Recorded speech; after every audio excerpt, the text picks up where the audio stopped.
జిల్లా ప్రొద్దుటూరులో మాజీ ముఖ్యమంత్రి వైసీపీ అధినేత వైఎస్ జగన్మోహన్ రెడ్డి పర్యటించారు. మాజీ ఎమ్మెల్యే రాచమల్లు శివప్రసాద్ రెడ్డి కుమార్తె వివాహ రిసెప్షన్ వేడుకకు ఆయన హాజరయ్యారు. జగన్ రాకతో ప్రొద్దుటూరు పట్టణం వైసీపీ శ్రేణుల్లో కోలాహలంగా మారింది. ఎర్రగుంట్ల జమ్మలమడుగు బైపాస్ రోడ్డుని హెలీప్యాడ్ వద్దకు వైఎస్ జగన్ చేరుకున్నారు. జగన్ రాకను తెలుసుకున్న పార్టీ అభిమానులు, కార్యకర్తలు భారీ సంఖ్యలో అక్కడకు చేరుకున్నారు. హెలీప్యాడ్ వద్ద జగన్ కు పార్టీ నేతలు ఘన స్వాగతం పలికారు.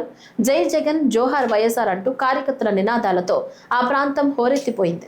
అభిమానులకు అభివాదం చేస్తూ జగన్ ముందుకు సాగారు. అనంతరం ప్రొద్దుటూరు మాజీ ఎమ్మెల్యే రాచమల్లు శివప్రసాద్ రెడ్డి ఏర్పాటు చేసిన వేదికపై జరిగిన తన కుమార్తె వివాహ రిసెప్షన్ వేడుకకు జగన్ హాజరయ్యారు. వేదికపై నూతన వధూవరులను ఆశీర్వదించి వారికి శుభాకాంక్షలు తెలిపారు. ఈ సందర్భంగా స్థానిక నేతలు, ముఖ్య అనుచరులతో జగన్ కొద్దిసేపు ముచ్చటించారు. జగన్ వెంట కడప జిల్లాకు చెందిన పలువురు ముఖ్య నేతలు, మాజీ మంత్రులు కూడా ఉన్నారు.